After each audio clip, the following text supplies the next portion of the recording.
मेरा भांजा बहुत छोटा था तब भी कहता तो मुझे मम्मी जज बनना है। अच्छा, तभी से हाँ, करती थी। छोटा था तब भी बदमाशी हाँ। करता था, बोलता तो मुझे जज बनना है। हमेशा उसके बात यही रहती है। थी। अरे भैया, हमको तो बहुत प्राउड हुआ कि मेरा बेटा जज हो गया। मुझे बहुत गर्व है। कैसे आपने इन्हें मोटिवेट किया एक माँ के तौर पर जब ये हार मानते थे? नहीं भैया, कभी इन्होंने हार ही माना नहीं, कभी नहीं माना। इनकी तबीयत खराब होती थी तब भी ये चले जाते थे।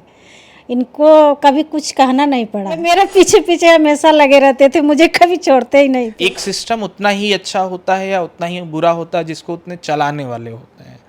तो सिस्टम को अच्छे से चलाया जाए तो न्याय मिलेगा। पार्टीज़ अपना केस लेके आएँ और जजेस उनको प्रायोरिटी बेसिस पे सुने तो होपफुली उनको टाइमली न्याय मिले। यह ध्यान रखें कि जो न्याय है वह लोगों के प्रति है, आप उनके लिए हैं, वो आपके लिए नहीं है। तो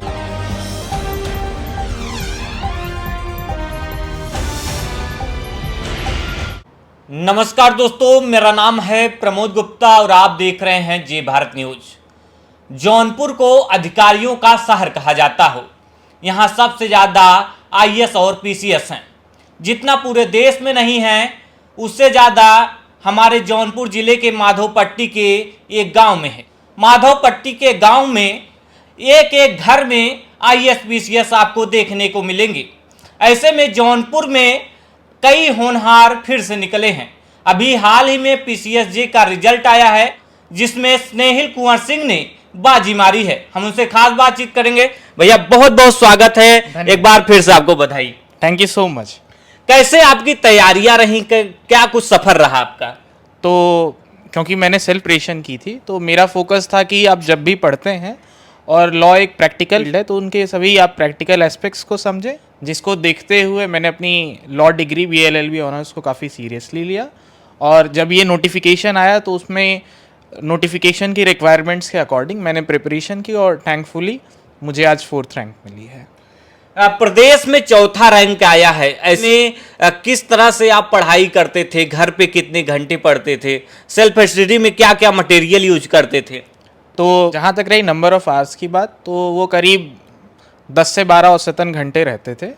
और क्योंकि ये सेल्फ स्टडी थी तो मटेरियल जो स्टैंडर्ड एक्सेप्टेड मटेरियल्स हैं, उदाहरण के तौर पे मान लें जैसे आप कॉन्स्टिट्यूशन पढ़ते हैं तो उसमें MP जैन हो गई, उसके जो रेलेवेंट पोर्शंस, और अगर हम क्रिमिनल लॉ पढ़ते हैं तो PSA पिल्लई करते हैं, उसके अकॉर्डिंग हम जो स्टैंडर्ड बुक्स हैं, और क्योंकि एक लॉ पे जो पोजीशन है स्टैंडर्ड आंसर्स के लिए वो फिक्स रहती है, तो उनको देखते हुए वो मटेरियल्स हो गए अपने सेल्फ प्रिपेयर्ड, और खासकर करंट अफेयर्स के जितने मटेरियल आते हैं वो न्यूज़पेपर के थ्रू, तो उसको पढ़ते थे। अच्छा, ये बताइए कितने घंटे पढ़ाई करते थे आप? क्योंकि ज़्यादातर लोगों का यही सवाल होता है, ऐसे एग्जाम्स में ज़्यादातर लोग जानना चाहते हैं कि कितने घंटे पढ़ाई करना चाहिए।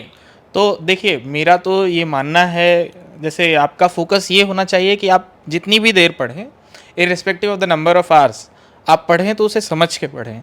ये ज़रूरी नहीं है कि सामने वाला 10 घंटा पढ़ता है तो हम 14 घंटे पढ़ें, क्योंकि सबकी एफिशिएंसी अलग होती है। तो यह ध्यान रखें, आप जितने भी घंटे पढ़ते हो, मान लीजिए आप 8 ही घंटे पढ़ते हैं, तो आप अपना जो भी पढ़ते हैं उन्हें समझ के पढ़ें।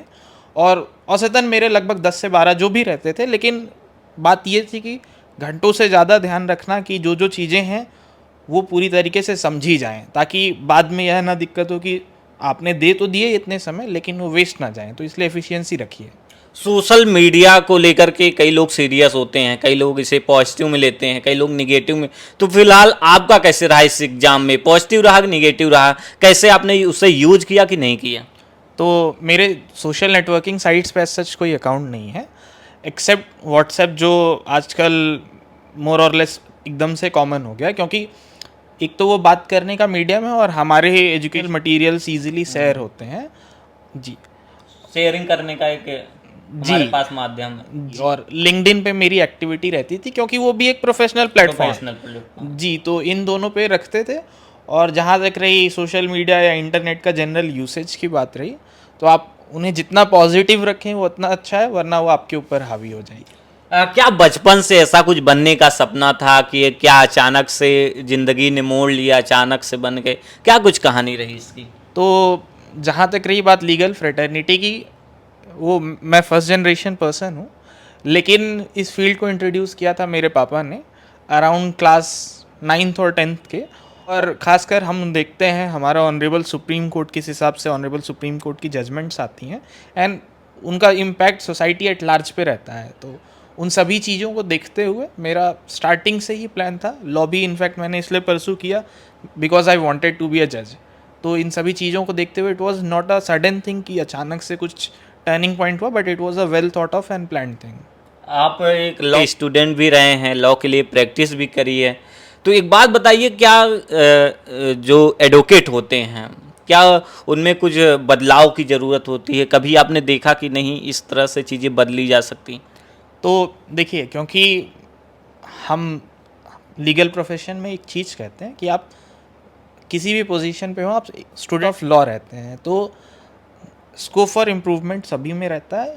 इस चीज़ों का ध्यान रखना चाहिए कि हम अपने अंदर लगातार इम्प्रूवमेंट लाते रहें। बीट एडवोकेट्स और जजेस, आप सबके ऊपर ये चीज़ें अप्लाई होती है। तो आप सीखते रहें, अपनी स्किल्स को बढ़ाते रहें। चेंज तो रूल ऑफ नेचर है, तो वो बेस्ट रहता है। कोई ऐसी कहानी हो कि जैसे कि आपका कभी ऐसा मन न लगा हो पढ़ने में, तो किसी ने सहायता कर दिया हो, माँ ने आपको मोटिवेट किया हो, पापा ने आपको मोटिवेट किया हो, कभी आप हार मान रहे हो, कुछ इंस्पायरिंग स्टोरी? देखिए, अप्स एंड डाउन्स तो पार्ट ऑफ द प्रोसेस होते हैं, लेकिन हमें ये समझना चाहिए कि अगर हम वो चीज़ें फॉलो करते हैं जिनमें हमारा इंटरेस्ट होता है, तो उनमें इवन दो वो अप्स एंड डाउन्स नेचुरल हैं, लेकिन उसमें आपको ज़्यादा डिमोटिवेशन नहीं होता है। तो क्योंकि मेरा इंटरेस्ट और इंक्लिनेशन लॉ फील्ड में था, जिसकी वजह से उतने अप्स एंड डाउन्स आते तो थे, लेकिन उतना इम्पैक्ट क्या नहीं चीज़ें किया। आई, जैसे क्या आपको ऐसी कौन सी चीज़ें अभी तक याद है इस एग्ज़ाम के दौरान?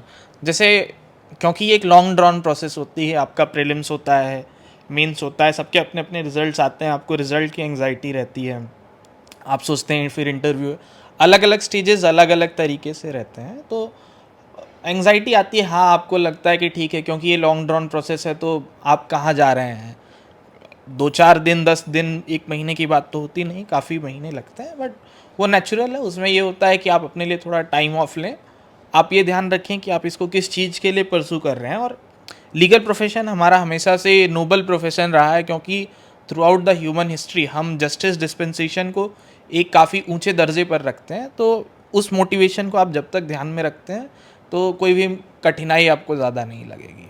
आप एक जज के तौर पर कुर्सी पे बैठेंगे, जनता के लिए काम करेंगे, तो आपके मन में क्या ऐसा कोई विचार है? आपको जब पढ़ाई कर रहे थे तो क्या कभी आपने सोचा था तो मैं जब जज बनूंगा तो जनता के लिए करूंगा या कोई चेंजेस कर सकूंगा कुछ? जी, एक्चुअल में क्योंकि जब आप जज बनते हैं तो आप जनता के लिए ही जस्टिस डिस्पेंस करते हैं, तो वो हमारा मोटिवेशन काफ़ी हाई रहता है। और क्योंकि आप जनता से डील कर रहे हैं और जनता में काफ़ी डिफरेंसेस होते हैं, दैट इज़ टू से सोशियो इकोनॉमिक डिमेंशंस अलग होते हैं। आप किसी दिन देखते हैं कि आपके पास सिविल मुकदमों को लेके काफ़ी पुअर लोग आ रहे हैं, हो सकता है किसी पार्टी ने इनडायरेक्टली इन्फ्लुएंस करना चाहा है तरह तरह के मुकदमों में। तो आप सभी चीज़ों को ध्यान में रखते हुए यह ध्यान रखें कि जो न्याय है वह लोगों के प्रति है, आप उनके लिए हैं, वो आपके लिए नहीं है। उनके प्रति आप सेंसिटिव रहें, उनकी उम्मीदों को और उनकी ज़रूरतों को देखते हुए न्याय करें, और जहाँ तक कोशिश हो उन्हें जल्दी जल्दी न्याय दें। न्यायिक व्यवस्था पर अब लोग सवाल उठाने लगे हैं, कह रहे हैं कि हमें यहाँ से न्याय नहीं बल्कि हमारे साथ अन्याय होता है।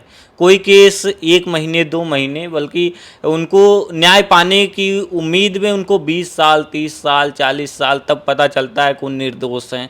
तो क्या इन चीज़ों में आपको बदलाव की ज़रूरत दिखती है? किस तरीके से इसे चेंज किया जा सकता है? तो देख, एक लीगल सिस्टम की अनफॉर्चुनेट रियलिटी है कि काफ़ी टाइम लगता है, लेकिन इसमें काफ़ी अप्रिशिएबल और वेलकम चेंज है जो कि अभी हमारे पार्लियामेंट में इंट्रोड्यूस किए गए हैं इसी सत्र में इनफैक्ट, जिसमें 3 जो बिल आए हैं, भारतीय साक्ष्य अधिनियम, भारतीय न्याय संहिता और भारतीय नागरिक सुरक्षा संहिता। ये तीनों कानून अपने आप में एक पोटेंशियल रखते हैं, लेकिन हमें हमेशा ये चीज़ ध्यान रखनी चाहिए, एक सिस्टम उतना ही अच्छा होता है या उतना ही बुरा होता है जिसको उतने चलाने वाले होते हैं। तो सिस्टम को अच्छे से चलाया जाए तो न्याय मिलेगा, पार्टीज अपना केस लेके आए और जजेस उनको प्रायोरिटी बेसिस पे सुने तो होपफुली उनको टाइमली न्याय मिलेगा। मम्मी के लिए क्या कहना चाहेंगे? कि हम काफ़ी ग्रेटफुल हैं कि थ्रू आउट द जर्नी उन्होंने मोटिवेट किया और जितनी भी चीज़ें आए उन्होंने समझाया और बारीकी से केयर की और ध्यान रखा कि आप पाथ पर लगे रहें। मम्मी जी क्या कहना चाहेंगी? आपका बेटा जज बन चुका है। अरे भैया हमको तो बहुत प्राउड हुआ कि मेरा बेटा जज हो गया, मुझे बहुत गर्व है। कैसे आपने इन्हें मोटिवेट किया एक माँ के तौर पर जब ये हार मानते थे? नहीं भैया, कभी इन्होंने हार ही माना नहीं, कभी नहीं माना। इनकी तबीयत खराब होती थी तब भी ये चले जाते थे, इनको कभी कुछ कहना नहीं पड़ा। कभी कुछ नहीं। हमेशा पढ़ाई में मन लगा रहता था। हमेशा। अच्छा, बचपन में शरारती थे कोई? नहीं, कुछ नहीं, बहुत प्यारा बच्चा था मेरा। हाँ। हाँ, जैसे अभी बड़े हैं वैसे छोटे में भी थे? हाँ, छोटे में भी थे। कोई इंटरेस्टिंग कहानी हो बचपन में इनकी जो अभी तक आपको याद हो, बचपन की कहानी? ये मेरे पीछे पीछे हमेशा लगे रहते थे, मुझे कभी छोड़ते ही नहीं थे। इसीलिए ना तो ये प्रयागराज गए ना पढ़ाई करने के लिए, ना तो दिल्ली, जौनपुर में ही बाजी मार दी ना। हाँ भैया, इनका तो बहुत अच्छा सफ़र था। कहीं भी गए, कहीं भी किसी स्कूल कॉलेज में लेके गए, ये टॉप ही करे। हाँ, अच्छा। हाँ, हमेशा से ही मेधावी रहे? हाँ, हमेशा से मेधावी। हमेशा से। अभी बेटा आपका जज बना है, अब अपराधियों को सजा देगा तो आपको कैसा फील हो रहा है? नहीं भैया, ये तो अच्छा नहीं फील होगा कि मतलब उनको न्याय मिलना चाहिए। हाँ, मतलब जो गलत करे उनको सजा मिले, हाँ, जो पीड़ित आए उनको न्याय न्याय मिले। मिले जी। तो ये सपना आपका भी पहले से था बेटे को जज बनाने का कि बेटे ने जो कहा सो हो गया? नहीं, ये सब बेटे की मर्जी थी और उनके पापा की भी मर्जी थी कि मेरा बेटा जज होगा, मैं भी देखूंगा इस कुर्सी पर बैठते हुए और तब भी मुझे अच्छा लगेगा। आप क्या बनाना चाहती थी वैसे? नहीं भैया, इन लोग की राय में मेरी भी राय थी कि जो मेरा बेटा बनना चाहेगा उसी में हमको बहुत खुशी मिलेगी। जो बेटा करेगा अच्छा करेगा, अच्छा इतना करेगा, विश्वास था? इतना विश्वास था। मामी जी हैं स्नेहिल जी की, हम उनसे भी बात करेंगे। मामी जी क्या कहेंगी? आपके भांजा हैं? भांजा बहुत छोटा था तब भी कहता तो मुझे मम्मी जज बनना है। अच्छा, तभी से हाँ, करते थे? छोटा था तब भी बदमाशी करता था, बोलता तो मुझे जज बनना है। हमेशा उसके बात यही रहती थी। आप लोग क्या क्या रिप्लाई करते अरे थे? हम लोग कहते थे सबसे आगे जाओगे, तुम सबसे छोटे हो, सबसे आगे जाओगे। हाँ। अब जब सही जब जज बन गए हैं, अखबारों और न्यूज में सुर्खियां बन गई, तो कैसा लग रहा है? अरे बहुत अच्छा लग रहा है, हम लोगों को बधाई बहुत आ रही है। बधाई बहुत मेरा आ रही। भांजा है यहाँ, हाँ। हम लोग जहाँ रहते हैं हाँ। वहाँ से हम लोगों को भी बधाई आ रही कि आपके भांजे का हो गया सिलेक्शन।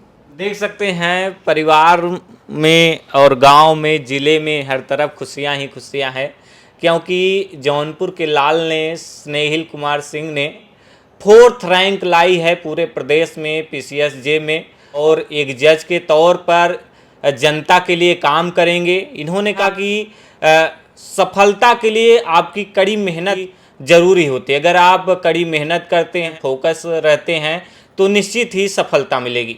प्रमोद गुप्ता, जे भारत, जौनपुर।